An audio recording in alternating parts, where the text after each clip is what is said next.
Hi everyone, welcome to JOANTalks, and I'm your host, Joan Liu. My goal for this podcast is to focus on putting together the knowledge and science relating to your health, fitness, and nutrition that is easily understood and accessible by everyone. Without further delay, this is today's episode. Hi, welcome back. Today's episode will be about longevity and why we lose muscle when we age. So, longevity can be defined by how long we live. But, however, I think it is also important to include how well we live in our own lifespan. So, longevity is simply defined as either we are dead or we are alive.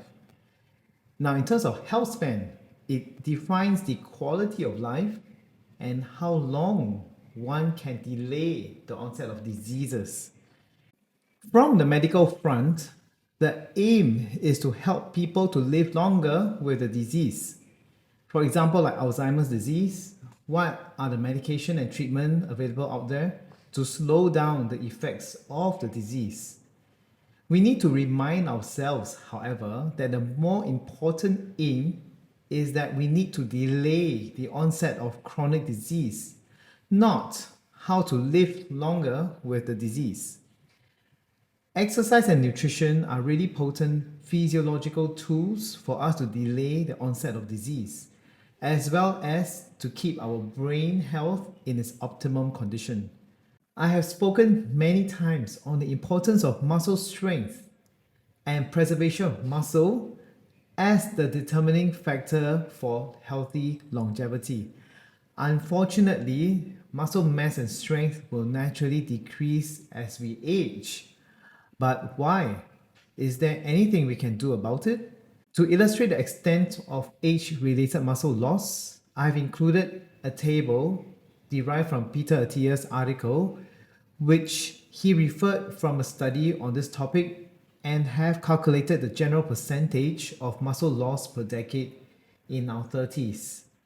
It is noted that the loss of both muscle mass and strength accelerates as we age, though the rate of muscle strength loss is typically far greater than the rate of muscle loss. Although muscle mass does affect muscle strength, the data suggests that there may be something else at play to explain the age-related strength loss. So, why do muscles lose strength as we get older? Normally, our skeletal muscle produce contractile force based on a complex series of events.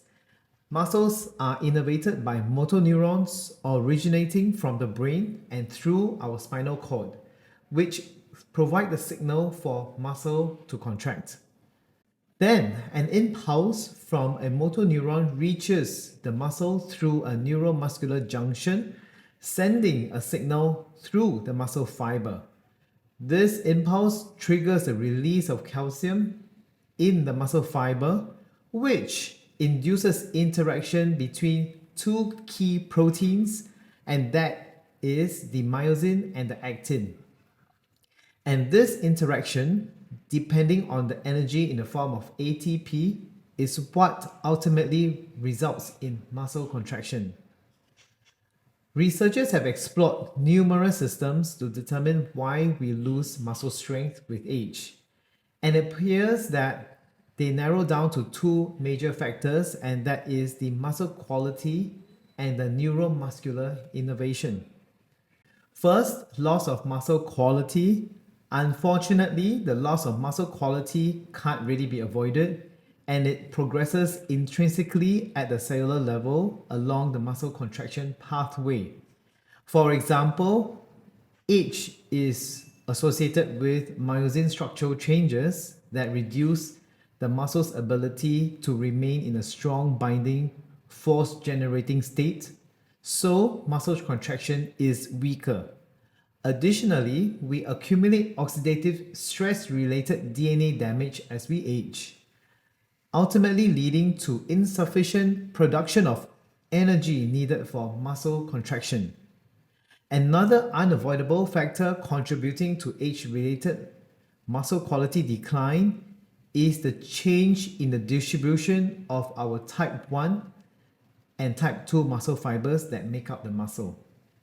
Type 1 is what we call the slow twitch muscle, and the type 2 is what we call the fast twitch muscle fibers. So the type 1 muscle fibers, which are slower to contract but more resistant to fatigue, are used during low intensity endurance activities but are not very useful for fast, powerful movements.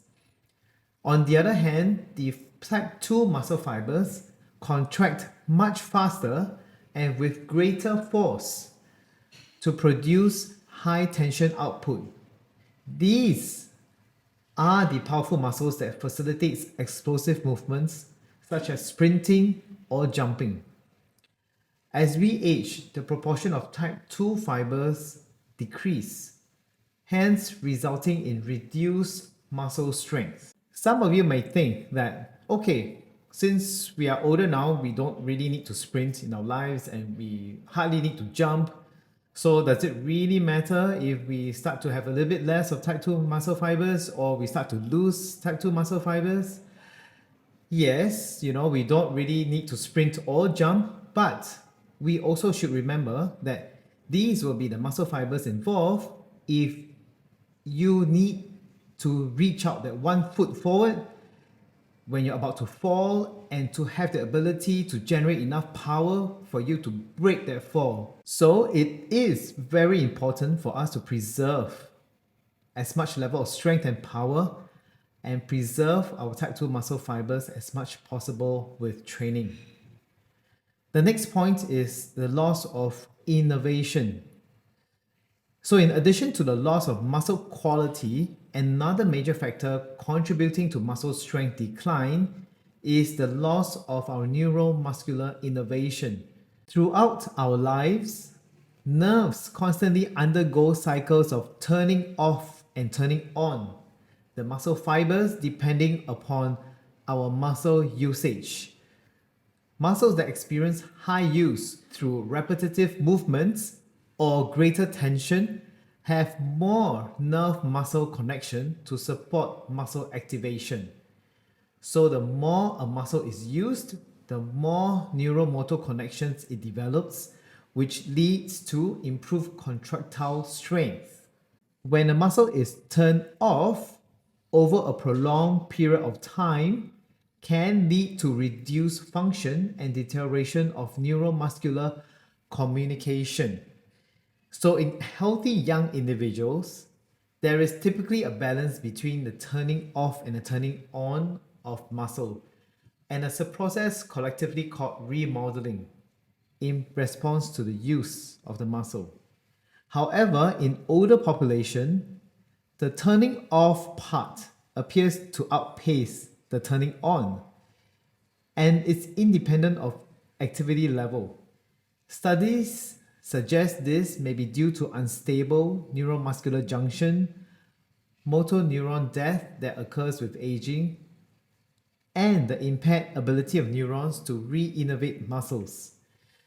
So the reduced density of neural connection to muscle fibers equates to reduced communication between the brain and the muscle, resulting in lower force, lower speed, and overall compromised performance. So then, what can we do about this? Although little can be done to mitigate the age-related decline in the muscle quality, we do have control over neuromuscular remodeling. Increased activation of muscle fibers through physical activity can initiate a cascade of events that attenuates muscle strength loss. Active muscle releases a number of biochemical signals which promotes growth of motor neuron fibers, inducing them to form more connection to the muscle. These combined effects improve neuromuscular communication, leading to better control and increased strength of muscle contraction, counteracting the effects of aging muscles. In particular, endurance and strength training appear to contribute significantly to neuromuscular remodeling, In particular, endurance and strength training appears to contribute significantly to neuromuscular remodeling, and there is data from lifelong athletes indicating that regular exercise in our later years is effective in improving muscle strength and function. I will include the link to the study in the description box below. Now we can come to a simple conclusion, one which I've stated time and time again, is to keep exercising throughout our lifetime. Exercise, and in particular resistance training, is the very best weapon we have when it comes to fending off a deterioration in health and extending our lifespan. Improved neuromuscular communication is just one example of the many mechanisms which resistance training counteracts or slows the physiological declines associated with the aging process. I think when you are celebrating your 101st birthday in the future, you will be glad you have heard my message and followed these protocols. I will be presenting a topic related to muscle health at the upcoming Strength Summit in Singapore on 23rd of August 2024. Event is a month away from today and tickets are still available. You can pick them up from the website. Many thanks for listening. Be sure to share this with a friend whom may find this podcast useful. And if you're not subscribed to my podcast, please do so. I will see you in my next episode. Bye.